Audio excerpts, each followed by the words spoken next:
Hey, what up, guys? Back at it again here, the podcast Anime and Beer with your boy Garrett, Mr. Maple here. We're here, we talk about the latest topics, which is in comics, manga, anime, whatever you want. So, crack open a cold one, get ready to dive in. We got a great topic today. Ready? Cheers it, bro. All right, man. Today's topic, this is a long one. This one we really want to, get our cap and feathers together, really, think about it, really come prepared, because this is a topic everybody knows. This is a topic everybody has some interest in. And, we're kind of diving off of our anime, and we're diving into probably the biggest influential franchise, if not the biggest. It is the biggest. The biggest. Today, our topic is Marvel. Marvel Comics, Marvel Cinematic, Marvel characters, our favorites, some you might not know. Appreciate it. Shout out to Marvel. Hey, R.I.P. Stan Lee. So today, we're just going to really get into it. Talk about some things, talk about, how it influenced things. Let's go ahead. Marvel was founded, did some research too. Marvel was founded in 1939 by our buddy Martin Goodman, but that's not really where it took off. Where it took off, of course, as everybody knows, the comic book guys and girls at home, we have our Silver Age, where we had, the late, great Stan Lee, Jack Kirby, Steve Ditko, where a lot of these guys produced and animated, majority of the Marvel franchise, at least, if not the most influential Marvel characters in the franchise. Correct. We've got the Avengers, we've got the X-Men, and of course, Spider-Man. I'm just super excited about this one. I just really wanted to be professional as possible with it. I really wanted to come at it good, you know what I mean? Because a lot of people just, and for nowadays, the kids nowadays, they're just seeing the cinematic. Robert Downey Jr. is Iron Man. Oh, will always be Iron Man. Always will be Iron Man. But, they got things that they don't know about the origins. They don't know about things like that. They don't know what the come up was. They don't know that what Iron Man has impacted into so many different platforms. Think just Iron Man's an example. Whether fictional and non-fictional. Exactly. Agreed. I mean, the Silver Age is really where it took off, like I said. And I mean, me personally, and I mean, you're more than welcome to chime in on that. My favorite character, of course, Black Panther. Captain America for me.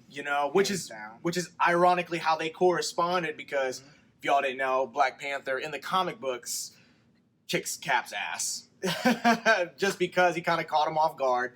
But, T'Challa, King of Wakanda, who I also am a big fanboy of Chadwick Boseman. He's doing a lot of African-American, roles in movies. So I also appreciate him being a pivotal character in movements, Black Panther being one. I mean, the guy was Jackie Robinson. He was James Brown. The guy really... He's very versatile. He's touching base on a lot of things. He's even he played a couple of cop roles. 42 Bridges or something. Something like that. 21 Bridges. He's a very suspenseful and animated character, which is also good for someone and he's also very respectful, which is also T'Challa, Wakandan. If you guys don't know, the Prince of Wakanda, who eventually becomes the King of Wakanda, T'Challa, he plays that role very well. He does it very well. He's very formal. He's very informed. Very poised. Very poised, very calm. Very calm. But when it comes down to kicking ass, I mean, he's one of the best, for sure. Is the big characteristics of a king. Exactly. You have to be calm, poised. You have to have your people look at you and know, that's our king. I'm going to be all right. I'm behind my king 110%, which is awesome. And, he came on Instagram a couple weeks ago, and people were actually kind of, just off topic, the character Chadwick Boseman. He looked a little unhealthy, but a little people were concerned because he's always been a lean dude. He's also vegan. Just fun facts. Really? He's also vegan. Oh, wow. I do my research, and he's vegan, and, he's working on a couple roles, side tangent, non-Marvel related. There's a possibility that he's working on the role that another history, Black history movie. He's working on a movie where the first black samurai was ever existed in Japan. I saw that. I'm very interested in that. I forget his name, but I didn't mean to cut you off, but his name, I can't remember what it was, but it translates to I think Black Giant, because he was taller than a lot of the other samurais. His brief history. And he, the king at the time, or the emperor, or the general of this army, somebody important, brought him in. A slave ship went there by accident. They took him in, adopted him, taught him Japanese, taught him the way of the samurai. And I think that's going to be a badass movie. I think that's going to be great. Also, too, Black Panther 2, where we're going to introduce Namor, which is, if you guys don't know who Namor is Marvel's Aquaman. Not as powerful, but in the Avengers Endgame, actually, the lady, the forget her name all the time. She played Michonne, but she's basically the general. They actually did a Easter egg for you guys that don't know. Is the tectonic plates under Wakanda moved, and there's a lot of people believe Atlantis is near Africa and things like that. We found it, blah blah blah blah. But like Scarlett Johansson's asking her, well, what are you gonna do about it? Like Black Widow's like, what are you gonna do about it? It is not our problem. It is not Wakandan issues. Okay, but what are you going to do about it? It is not our problem. It is not Wakandan issues. Like, what I love about Black Panther is the history behind Wakanda is, it's not that they don't associate themselves with the world. They don't even associate with their other native brothers and sisters. Kenya, the Congo, doesn't matter, which is, a lot of things people don't know about is they watched slavery happen and they didn't get involved. They were so far advanced as a civilization. They didn't care. Well, I hate that they didn't want to get involved. I hate that they say they don't care. They didn't want to get involved. They were okay as they were. Exactly. And they didn't want anything to jeopardize that. They get involved, they get found out. Next thing you know, they have to suffer a tax, which is what happened with Claw. You got people from the inside, traitors, and all of a sudden you can be infiltrated. Exactly. And the way the way they explained it in the movie is, Black Panther, what he did was he gets his power from a fruit, and it's generations and generations of Black Panthers. Well, not a fruit. Well, yeah, a flower. The bub of a flower. Bub of a flower. Sorry. Yeah. Sorry. So what happened? What happened was he eats the flower, consumes the flower, and there's a god, a panther god, that I forgot the name too. Starts with a B. It starts with a B. Yeah. Exactly. And I'm actually looking it up right now. Yeah, sorry, that was the only thing I didn't have in my notes. Bast was his name, and Bast blesses whoever consumes this flower the abilities and characteristics of a panther. But I mean to cut you off. I'm going to add a little thing there. When it comes to that, I loved it, and the reason that I loved it is because one, it's ancient. This is something that's been going on for years. But it's different. Yeah. And by I mean different, okay, think of the Weapon X project. You had to survive. True. Think of Deadpool Captain America. Deadpool and Captain America. Captain America, you had to survive the serum. You had to survive the harsh environment of what Deadpool went through. Exactly. With Black Panther, you didn't really have to go through anything, really. You just had to take it in and just let it run its course with you, and then all of a sudden now you have the power of a panther. It wasn't picky and choosy. It wasn't. You didn't have to deal with the whole "you are worthy" thing. No, it was but the thing was, what I liked about it too was it stayed very traditional too. Like you said, it was ancient, right? So what they did was, in this civilization, was you had to, if you were from one of the tribes of Wakanda, you competed for royalty. You competed for kingsmanship. Yep. And if you were the king, you were blessed upon the powers of the Black Panther. And which was great. And I thought that was a cool concept too. And it wasn't just like, you get a vibranium suit and cat claws and whatever, dude. No, you had to fight to get that role. It was Mortal Kombat, basically. Mortal Kombat. And if you were if you were a current king, you still have to step down to avenge your title as king. Yep. And they actually take the power from you. Yeah, sensitize you and basically take your powers away, and you have to fight man on man, which I thought was badass too. And you have to think you're sitting on this throne with this power. You're using nothing but this power as your role as king, and to kind of relate it to something, I'm taking you guys down a trip down memory lane. Space Jam. The guys were talented. Yeah. But without their talent, they weren't talented. And it's the same with the Black Panther. With his power, he's strong, fast, agile. He can fight really well.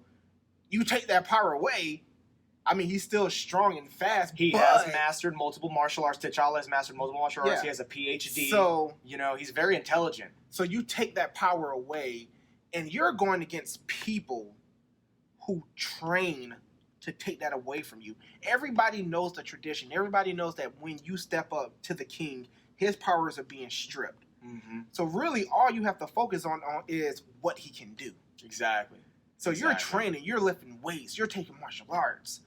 So the fear in my mind would be, when they take this power away, what has this guy trained to do to defeat me? And also, too, backtrack a little bit, T'Challa is very intelligent, and he's actually a part of a group himself with Reed Richards, Mr. Fantastic, not Robert Downey Jr., Tony Stark, Iron Man, Doctor Strange, and himself. And they formed the most intelligent group in the Marvel Universe, the Illuminati, which I don't know if we'll ever see something like that, maybe a hint to the concept, an Easter egg. Well, there's so many things. It's like the Illuminati is its own thing. I can't remember if the House of M came first, but I don't know if that would play a role in. But the cinematic universe just changes things. So it's going to.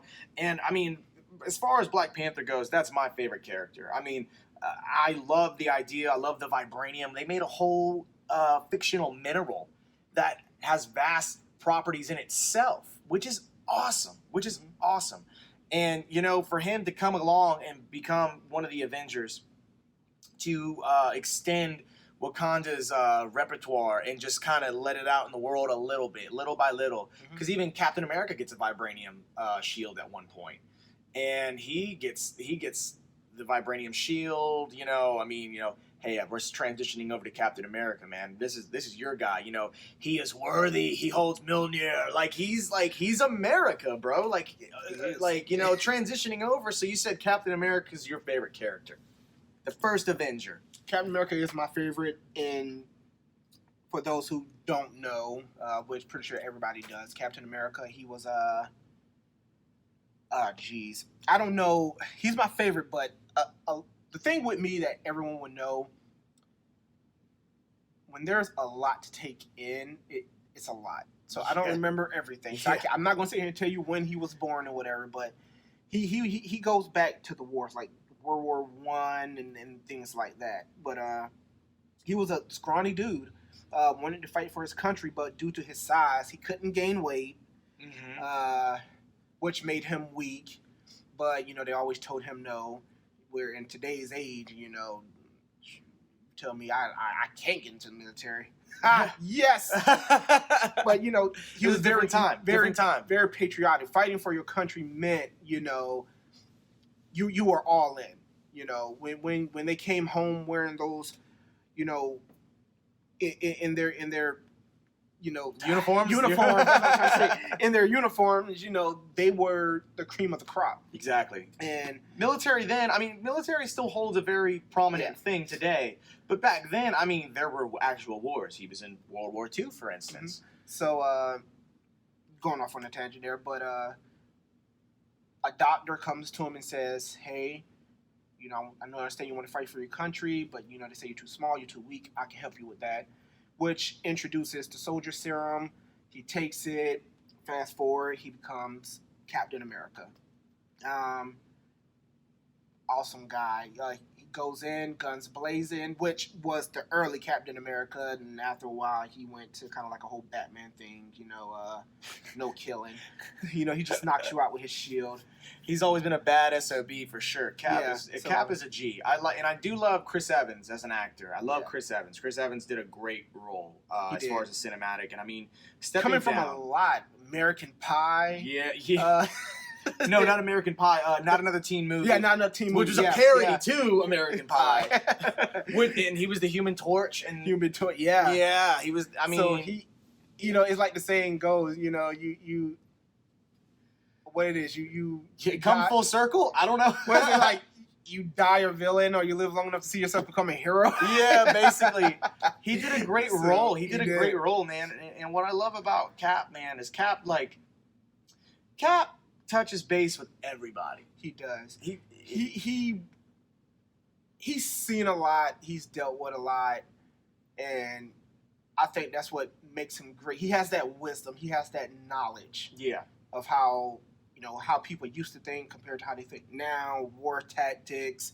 He thinks logically and realistically. Mm-hmm. Which we'll get into that further down the road. But with Captain America, the super soldier serum, he's fast, strong, agile, durable.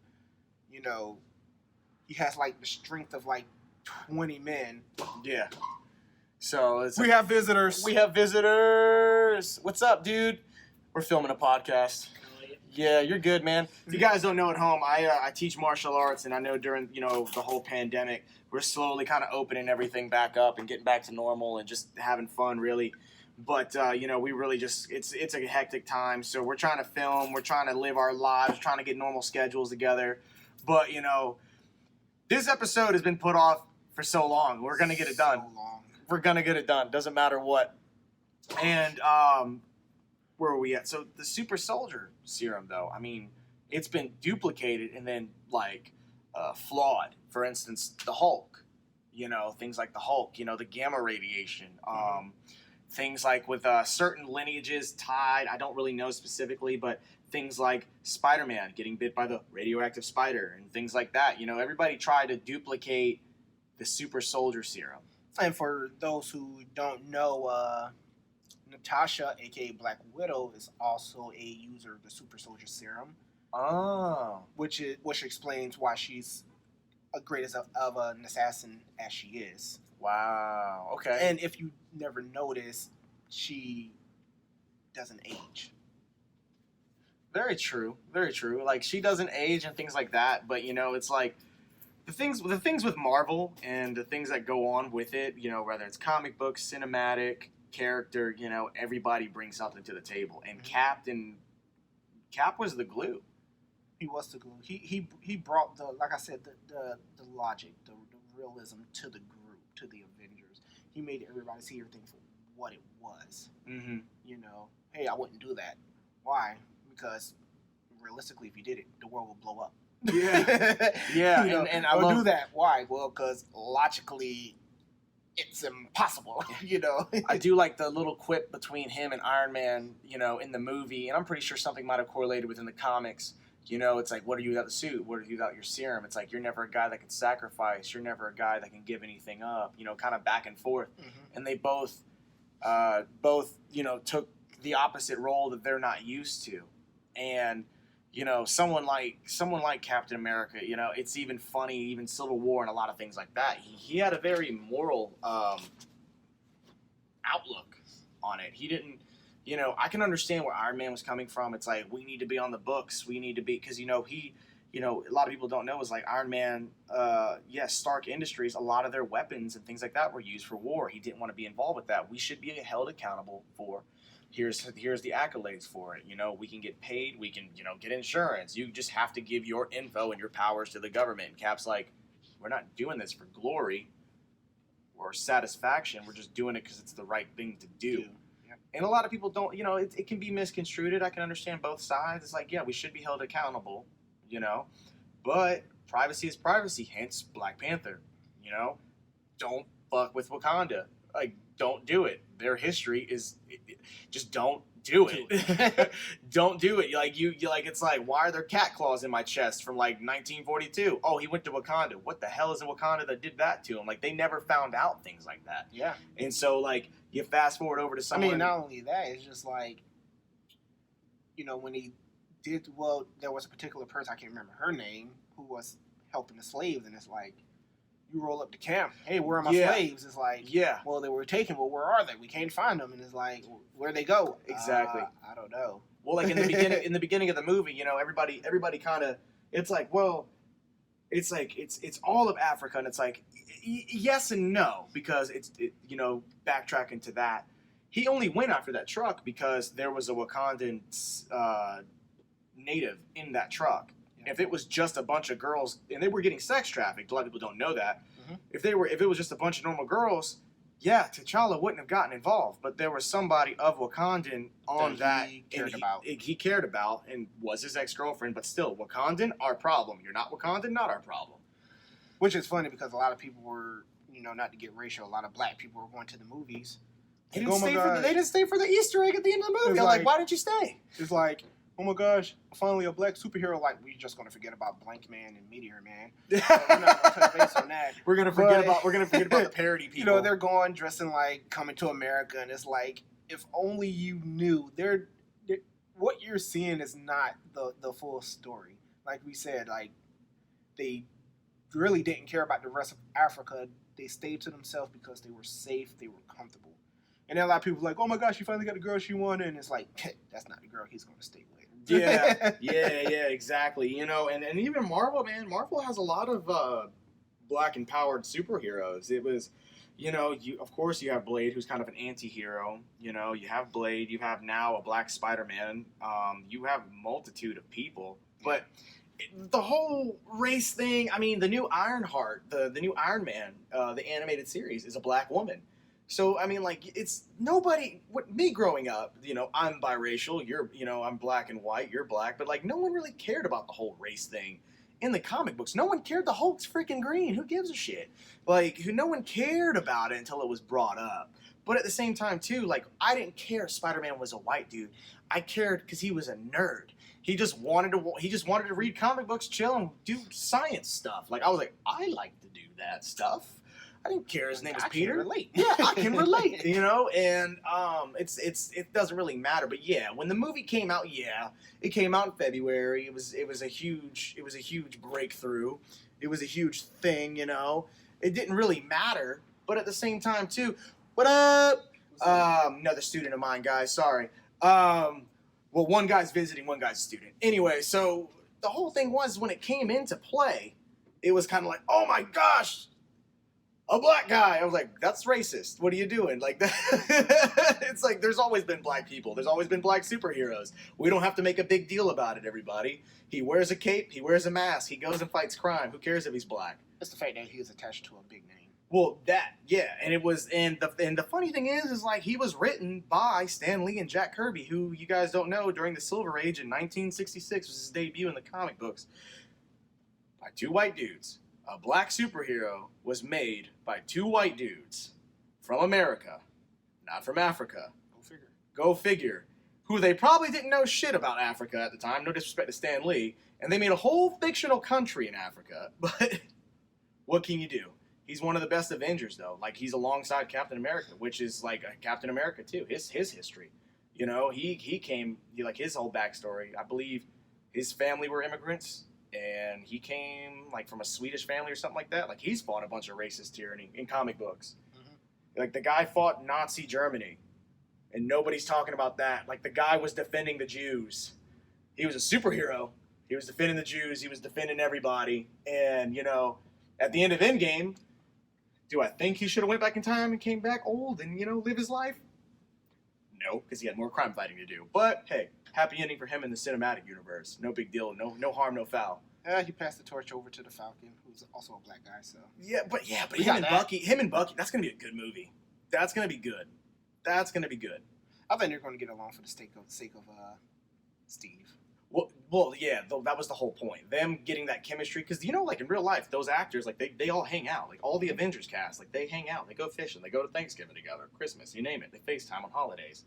I'm like, they actually go out and get shawarma. Yeah, that's which I think Robert Downey Jr. said it's disgusting. What is it? What is it called? Shawarma. What is shawarma? I don't know. I'm gonna Google it. Someone Google shawarma. He actually went out and got it. I think he said it was nasty.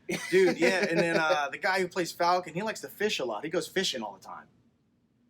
I forget his name. Anthony Mackie? Yeah, he goes fishing all the time. He took like Robert Downey Jr., Ruffalo, all those guys out fishing. He had it on Instagram. It was funny. And Robert Downey Jr. was like, no, don't touch me with the fish. Like, it was funny. It was like a long time ago, though. I need to follow these people. Yeah, that's what I'm saying, man. It's great. Oh, gosh, yeah. Coming in shawarma. Ew, what is this? I told you. What is this? Shawarma is a dish in Middle Eastern cuisine consisting of meat cut into slices, stacked into a cone-like shape, roasted and slowly turning vertical rotisserie or spit, originally made of lamb, mutton, may also be chicken, turkey, beef, or veal. Place of origin, Ottoman Empire. Who the hell gets shawarma? I told you they actually went out and got some. Well, it looks like a gyro, honestly. It looks like a gyro. That's what it looks like. Thank you, sir. Shout out to Gary, coming over here and putting in some work on the shawarma. But, hey, guys, real quick. I mean, sorry, hey, everybody at home listening. We're kind of filming right now, too. It's not really a formal class, because we're not really, everybody's still scared about Corona. Just use Lysol. But you guys are more than welcome to, obviously use the area, roll around, get some stretches in. If you need a gi, you can grab one of mine. You can grab one from over there, whatever you need. I'll come over. Once I get done, we've just been putting this off for a long time, and I know everything's still not back to normal. So if you guys want to roll around, get a sweat in, and then maybe do some techniques, that's cool. You're cool. I'm cool. If that's cool with you guys, cool, guys. I appreciate it. Thank you for dealing with me. Sorry. No, you're good, man. Good. Gary just came over here and gave us short. This is the whole point of a podcast, man. It's rough, bro. We're not. That was Robert's voice you just heard. He's another member. Yeah, he's another member of Anime and Beer. He just won't get into podcasts. And I'm not drinking this platinum. This is trash, by the way. You know what? You can have it. It wasn't even for you. I didn't think you were drinking. I wasn't. I took a sip of that and I was like, ugh. I was like, I don't want that. I was gonna do it for the show, but then I'm like, and then my guy showed up, and I'm like, I don't want to chug that and then go roll. I won't get drunk. I just don't want that on my stomach. I don't want that on my stomach trying to roll and do jiu-jitsu, guys. That's oh my god, that's like looking at a loaf of bread. That's what I'm saying. I'm gonna throw up. Everyone's gonna think we got the Rona over here. As you can see, guys, when we record, we're humans too. So yeah, don't think it's all like tight. I doubt I'm gonna edit this out because I'm lazy. This is just funny. This is just funny, man. And another big topic, we had another guy coming in. I think we're gonna do an episode for him later. Shout out to Seth. His very vast knowledge on Spider-Man. So we're going to give him a shout out because this was his idea, but yeah, life happened, so he couldn't make it. We are in return. We are going to dedicate a part 2 of a Marvel series to him. Absolutely, that he can be in control of. Absolutely, and I think that's going to be like a full Spider-Man episode at a later date. But the age all. Yeah. But to continue on with Spider-Man. No, I'm just kidding. No. But what else do you like to add on to about Captain America, man? He's not an underdog as far as the movies and the comics go. Yeah. But just general talk, general conversation, he is an underdog. When you think of one of Marvel's greatest heroes, you rarely hear Captain America. But the guy has an entire book of accolades. Absolutely. And it's funny because I was actually upset when I found this out. There's a comic, and I can't remember what it's called, but he dies. And how he dies is, we're not trying to be monetized. Get your stripper money. Yeah. How he dies. If I lick it, I won't get Rona. It's complete bullshit. Yeah. True. So, yeah, it's weird how that happened. During the, I forgot what it's called, but it was when the heroes turned themselves in because they didn't want to, it was a whole era of them not wanting to be unmasked. Oh, yeah. So, I know what you're talking so about. they were deemed criminals. Yeah. So, I don't remember if everybody switched sides, but Captain America ended up turning himself in because he said, I refuse to unmask myself. I'd rather pretty much go to jail than what's the word I'm looking for?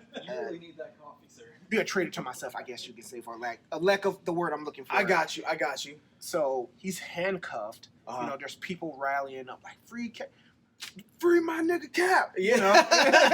No cap, all cap, free cap. Free Cap. But there were also people there who were angry and somebody shot him. That's how he dies in that. There's different comments on how he dies. Yeah. But that particular one I was upset about because he gets shot.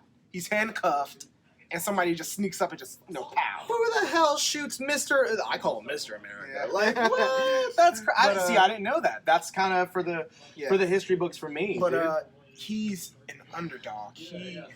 Whatever you put in front of him, he will overcome. It's not. Wow. Yeah, he will overcome.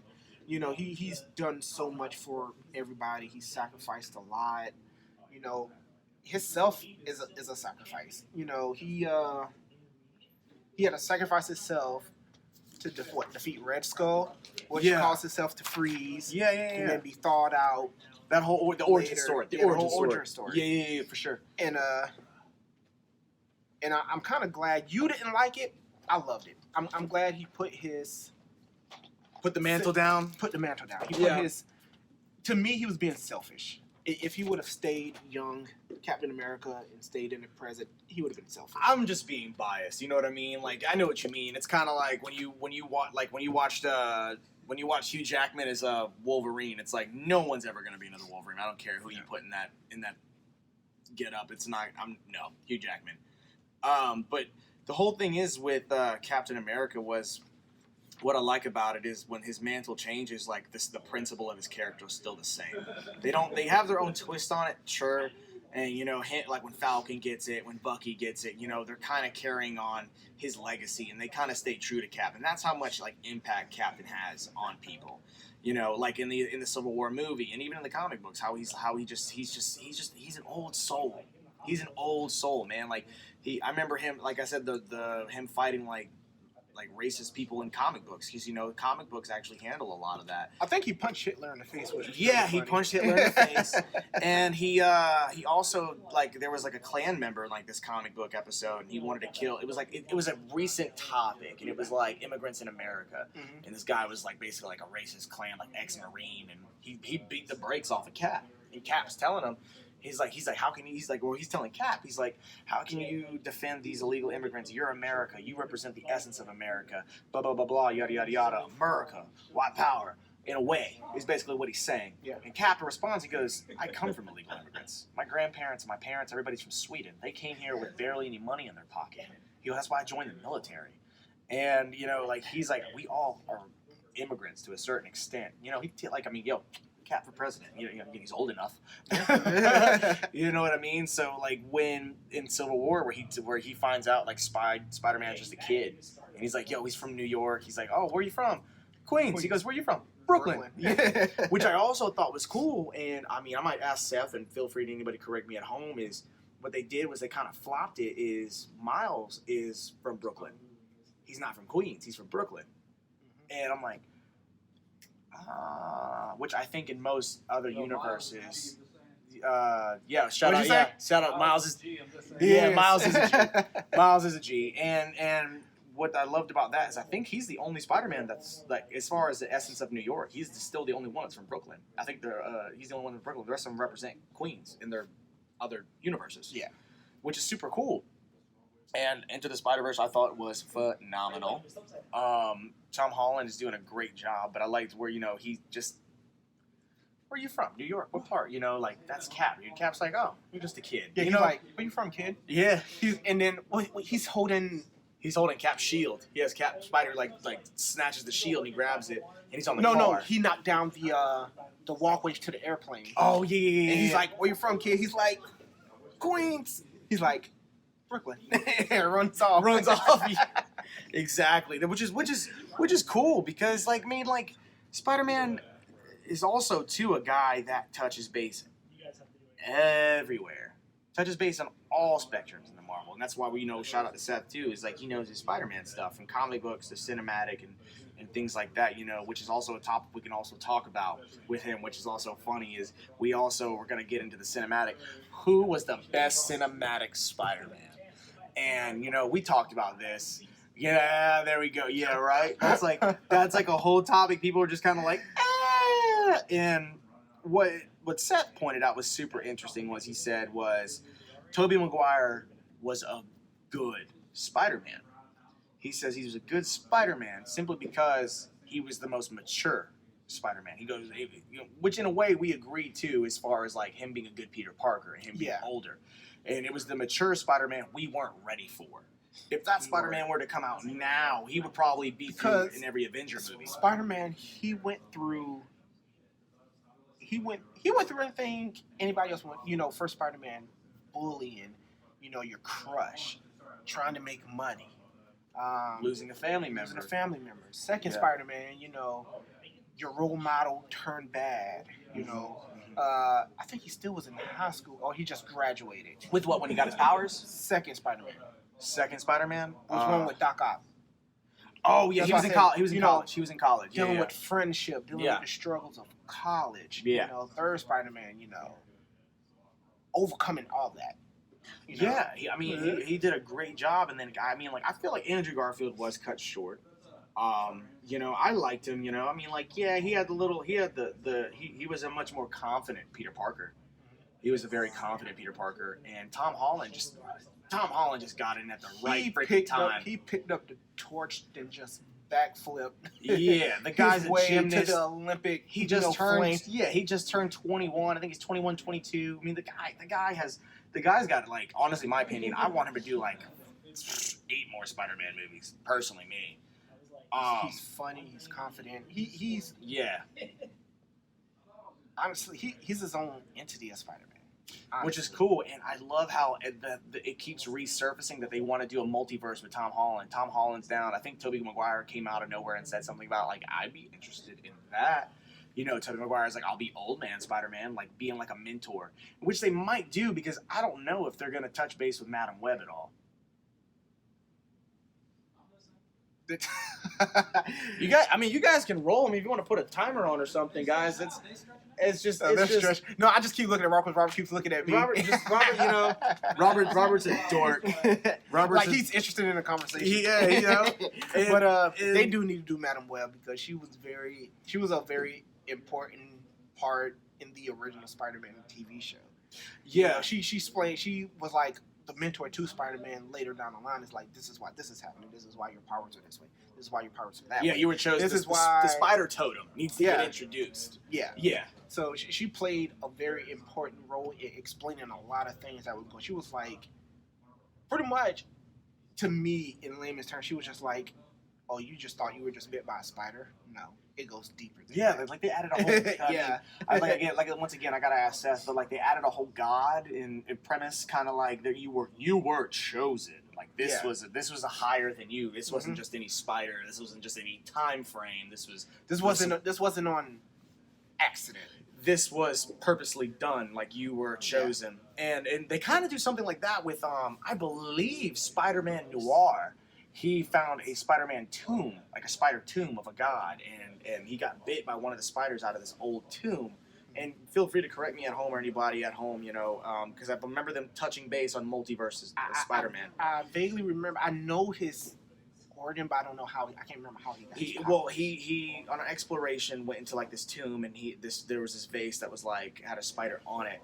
He broke the vase, and somebody was looking for it.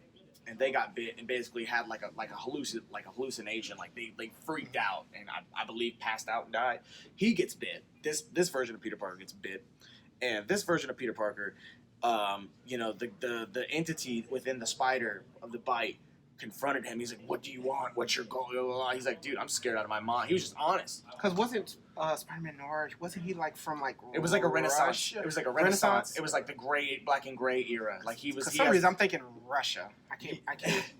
Well, he did live like in a communist looking kind of world. Yeah. And a lot of gangsters, a lot of guns and things like that. Now which was his web. He couldn't produce webs, but he could. He was very smart. He had good detective skills. No. Yeah. But he could climb walls though. Yeah, he could climb walls, and I believe. Oh God, I got to do my research on that because where you at, Seth? But I believe he had a much stronger sense of spider sense, and he also was more stealthy. Mm-hmm. He was more stealthy. Was just playing his costume because he wore your typical, blacked out uniform. And he had like I forgot, like a ski mask. Yeah. With the glasses. Yeah. So he was very. Yeah, very, very cool. And you know, like, I mean, also diving into another topic, you know, I feel like the best Spider-Man you guys decide at home, personally, I love them all. You know, I know you're a big Tobey Maguire fan. But of course. I'm a Tobey Maguire fanboy. Like, if there's a fan club for Tobey Maguire, I'm in it. What about Disney Plus doing the Spider-Man 2099 series? Honestly, what I feel about that is about time we see a different Spider-Man. It's about time we see something different. Yeah. Kind of weird. I would think someone like Miles would get a series, but hey, what can you ask for? You know. Well, they're doing movies with him, which is great. Yeah. And it's very relatable. I think it's cool because he's still a young, fresh face. Mm-hmm. But yeah, and then you know Disney Plus, man, Disney. A big topic too, guys. I mean, Disney buying into Marvel is probably if not the best thing to do in marketing. That is genius. That is huge. It's got a huge backdrop because like now Marvel, they're producing shows left and right for fun. For freaking fun. They're just kind of like, well, we got money to do this. Want to do it? As I feel like it will remain good as long as Disney doesn't mess with the ratings. As long as Disney doesn't pull, okay, now that we bought you guys, we're catering to children, so you can't go past like they did with like they did with Star Wars. Yeah, like they were like, these old movies don't exist anymore. They're done. And everybody was like, well, the OGs are like, wait a minute, excuse me, hold up, you're not about to come over here. Exactly, and I feel like like it's super cool that like Disney got into it. I'm not the biggest Disney guy. I do have a couple movies I like, but I'm just saying I've never been to Disneyland. Might need to go. Might need to change my mind. Might need to go to Marvel Park. Get my mind blown by some stuff. But it's super super super cool that they did this, and them doing this. I mean, like I said, just the money. I mean, like. Disney being involved with Marvel was a great move, and I just really need my X-Men back, man. It's long overdue. That's just me personally. I need Disney to get a hold of some of them. I need Sony to quit being a biatch. Come on, man. Just give us it. Just give us it. Come on, bro. Like, people, I don't know what the deal is with, and going off, I'm taking a step off from Marvel.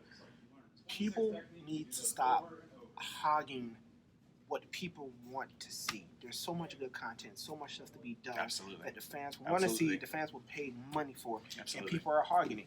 Now, I'm going to step off Marvel onto DC just for a quick tidbit, for a quick quibby. And a quibby. But we're pretty much probably going to have a DC episode, but Static Shock. A quick quibby. Static Shock was created by a black man, which is great, black pride, But he's hogging him. He's holding on tight to him because he doesn't want anybody else to have him. Yes, dude, you created something. You created a superhero that black people can relate to. You created a black superhero that everybody loves. We all love Static Shock. Yeah, absolutely. But absolutely, he will not let DC have him because DC is like, if we need to use him, we need all the rights. He's like, no, I want all the rights. That's good. Fight for it. But that's why we barely see him. It seems like, we check your rap sheet. I mean, yeah, you've done a lot of bass, but Static Shock is your greatest creation. Now, I don't know. I can't remember the guy's name or anything, but, look up Static Shock, creator, the whole story. Exactly. It's like, dude, just, I'm not telling you to sell out, but work with him. Sell out. Sell out, Work dude. with them, dude. Dude, come on. We've seen Static Shock episodes with the Justice League. We've seen the Batman Beyond crossovers, the toys, the little cheesy games. We've seen the NBA crossover. Like, you have a gold mine. Are you saying you can't? Are you saying you can't? Eventually work up to having some Static Shock Jordans, bro? Those would be fire. Those would be fire. I would love to see the Justice League getting our ass whooped. Yeah, by like Brainiac or somebody. They did a fan. I mean, because they did a fan main thing. Now we're touching base on Marvel based. DC based characters. Marvel actually, or DC also had their own version of Spider-Man. But besides the point, Static Shock. Oh God, it's the same thing. Everybody wants to talk about the race thing. I mean, I hate to say it. It's marketing. It's smart. There's nobody in DC, cinematic-wise, that is touching base on that market. And someone like Static Shock is you can bring the kids to the theater and watch them. You can bring, the grandparents. You can bring whomever. And there was a fan-made one of him fighting Superman. And he actually, because they both have abilities that derive from the sun. And where Superman can touch base and, absorb the rays from the sun, Static actually gets powers from the magnetism and the electromagnetism from the sun because he's static electricity. And he basically put a barrier around the sun with his powers to where Superman couldn't get those lights and beats the brakes off him to the point to where Supergirl had to come and save him. Now, this is fan-made, but that's how powerful Static Shock is, and that would be great. That would be a great market. I mean, there's people in Marvel that can go toe-to-toe with Superman. It's just like, for instance, the X-Men. We got on the tangent. Sony holding on to them. It's like the Deadpool movie. Deadpool and Deadpool 2, Marvel can only grab a hold of Colossus and I forgot the other girl's name. but they could only get a hold of them. And next thing you know was, you know, they did the little Easter egg where he's walking through the X Mansion in Deadpool 2. He's like, wow, this mansion's huge. It's almost like only you and her are here. Huh, must have, character rights issues going on, and they're all in the room, and they shut the door, and I was like, oh, that was great. That was perfect, because you can feature characters, but you can't, you know, use them in scripts and rights because it's money. Mm-hmm. It's money. It's like, oh, you can't have a commercial, right? Because you have to have rights to that ad. You can't just put Coke in a TV show. You didn't have the right to do it. You don't have the rights. That's why you watch all these reality TV shows and things like that. You know, like if one of the Kardashians is drinking a Coke, sure, it's great market, but Coke has to sign off like, don't use our product in your show. I mean, like Side Tangent as well. Just to kind of give like a touch base, guys. You know that the one of the longest running reality shows as well. Second, like the Jersey Shore, that Mike the Situation. Like Abercrombie and Fitch paid him to not wear their clothes.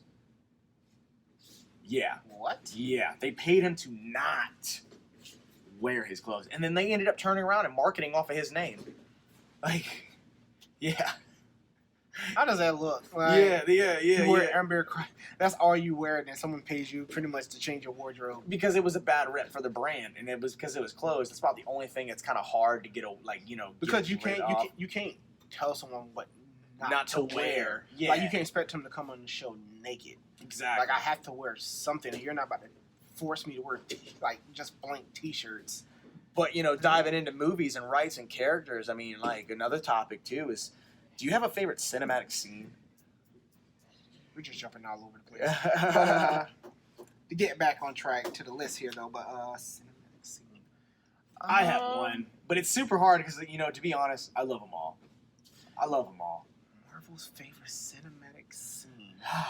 If I go on my YouTube, which I don't have my phone nearby, if I go on my YouTube, what is the first thing I would look up?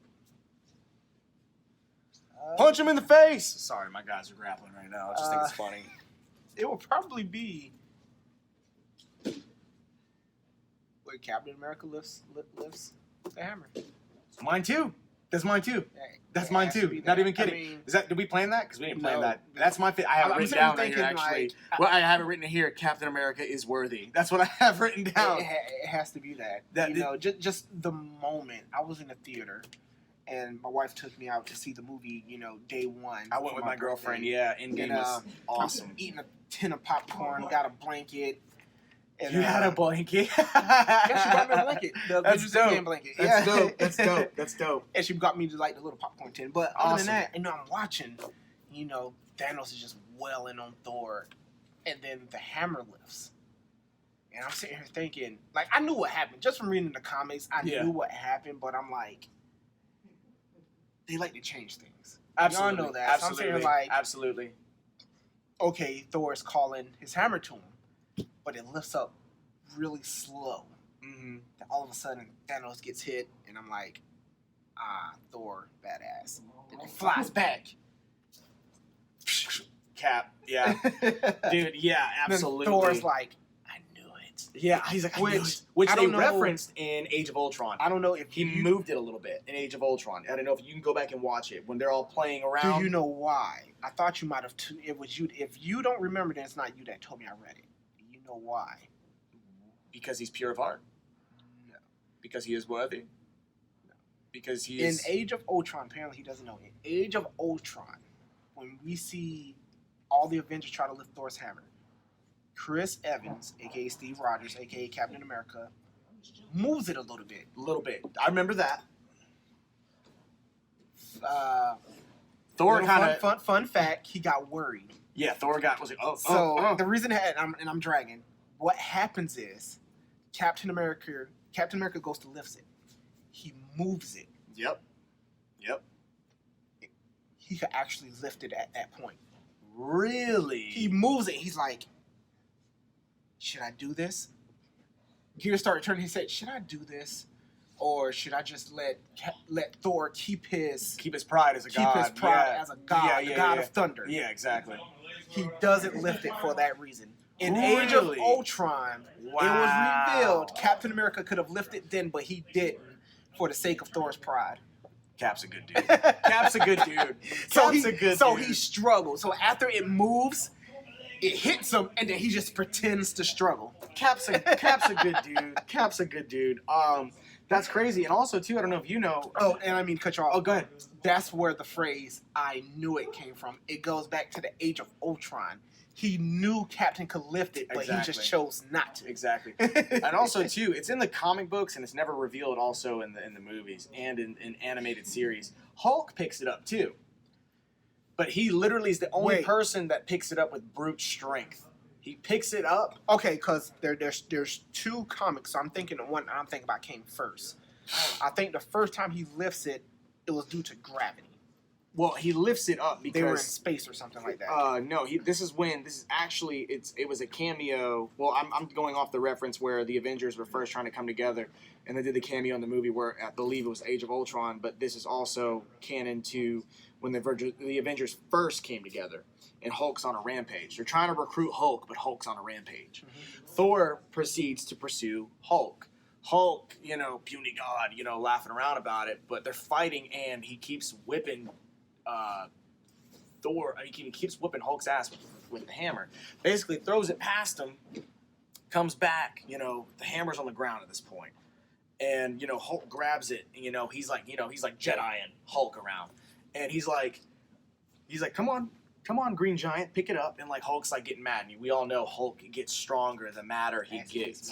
So he picks it up. Every vein, every blood vessel in his body surfaces, and he's literally and Thor's laughing at him. And he goes, "See, you can rampage all you want. You're still not worthy." And then Hulk's looking at Thor, picks it up he picks it up waist, and throws it at, and Thor's in shock. He goes, "My, the divine, the gods," gets hit. And he's shocked by it. And he's like, oh my gosh, there's a cameo to it. And it's there's the whole argument, science versus nature per se, but science versus gods. And Hulk isn't worthy. I believe, feel free anybody, but I believe Hulk is one of the few that picked up Mjolnir with brute strength. Not worthiness, not pure heartness, not any of that, not chosenness. He picked it up with brute strength. Now, I'm trying to wrap my head around that. I can play the clip, when we're done here. But he picked it up with brute strength. But see, to think about that, and this is just me thinking outside the box. Did he pick the hammer up, or did he push the earth down? I believe they're well in the animated series, this animated short that I saw it in. I remember it was referenced in a comic book, but in this animated series, because you might be talking about the comic book reference that I'm thinking of, I just can't wrap my head around. But in the animated series, the one I'm talking about, I believe they were on the aircraft, the shield craft, the big old aircraft in the sky. I believe they were on that, and he picked it up with brute strength. And going into that, it's crazy because it's oh gosh. Because Mjolnir is forged, for Thor. It was made for Thor. Well, actually, it wasn't made for Thor. It was made for anybody who is worthy. Keep that in mind. True. Norse mythology. Well, no. I guess in the beginning you can say it was made for Thor, but then after the whole Thor isn't worthy thing, which is in the cinematic universe, is okay, now it's for anybody that's worthy. But anybody that's worthy. And just use it. But which was cool, which Captain America actually called upon lightning. Which is actually, it's in the same scene, but it's also my favorite part. Yeah. Not only did he lift it, he called upon the power of thunder.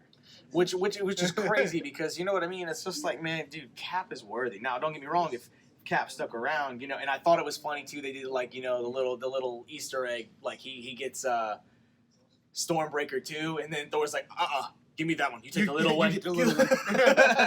But see, that answered another question. Does Stormbreaker have the same properties as Mjolnir? I believe not. I would have to do the research on that, but I believe not because a multitude of people have picked up that hammer, apparently. Stormbreaker. So I don't think it has the same properties. No, and it was still forged by the dwarves, but I believe the magic behind it or something like that's different. Not the same, yeah. Yeah, it's different, and like that. Dude, I mean, the Avengers are pretty much done. I mean, the only thing I can think of as far as like the cinematic universe, I can only see Spider-Man. No, still got the Skrulls and the Secret Wars. Spider-Man's the money.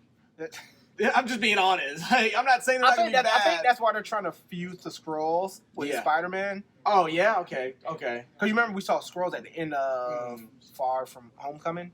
Yeah. Mm-hmm. I mean, like, dude. Which is weird because I'm wondering how they're going to do that because Skrulls were always evil, but as we see, Samuel Jackson, Nick Fury sent the Skrulls to Earth. Which means that they're allies. Well, the Skrulls. There's one bad one, but that's where the Fantastic Four needs to come back in, because one of their biggest villains is one of the Skrulls. He has all their powers. He can absorb powers and stuff like that. I can't remember his name right now, but if anybody comment below, give us a tag, something like that. If you know what I'm talking about. This is another reason why Sony, you need to just give it to us. Let us do it. Let us fans do it. Anime lets us do it. Yeah. Which, man, I can't think of his name right now, but I know you're talking about. The Skrulls are going to be a huge impact too, because now they're, in the cinematic, they're basically agents now. They correlate. And the thing is, if, spoiler alert, sorry, that was in Spider-Man Far From Home. The thing is, if they were there pretending to be so-and-so and so-and-so, where were they at?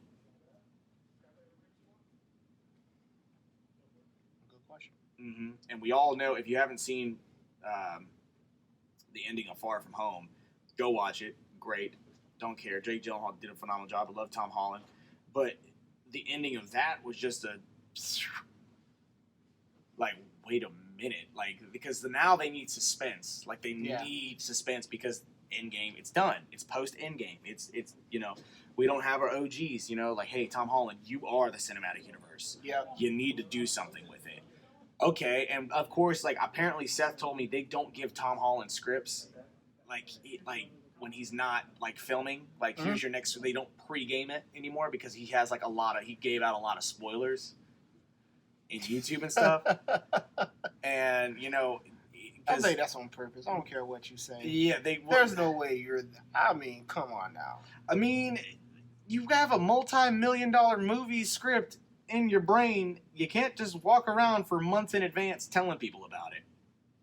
It was on purpose. I mean, I don't know. That's just me. That's just me. Well, I think we're gonna do a part 2 to this Marvel episode, guys. You got anything else you'd like to add on to or anything, my friend? No. No? All right, guys. Appreciate everybody listening back home. We're going to get out of here. We got things to do. I got a jiu-jitsu class, or people that are sweaty and want to roll with each other. But, I mean, I think it was a great topic today, man. I think Marvel's something we can always touch base on. We can always talk about current events. We can always talk about what's going on with characters, comics, movies, animated series. I think there's a lot of stuff that's going to be coming to us soon. I mean, I know a lot of the movies got pushed back. Yeah. There's a bunch of them I want to see. I think next time we do Marvel, we're gonna target on one character, maybe. I think that's best because there's a lot for just one character. We're not going to talk about every character. We're not going to talk about Ant-Man. We're going to talk about actually we like Wasp. No, that matter. Exactly. Next episode probably going to be Spider-Man. If we ever do another one after that, it's probably going to be. Just throwing a name out there. Well, we should probably Guardians of the Galaxy. People who really made an impact on Marvel. I think that's why we have 2 impacted characters today in our episode. We talked about Black Panther and we talked about the first Avenger. We talked about Captain America, who are both very, very, very pivotal characters. Very power move characters. Because it's a whole nother window to open.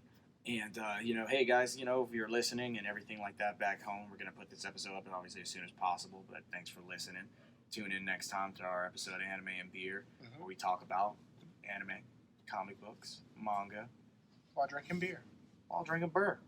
Well, not while training. Don't do it while training, guys. After training. Peace.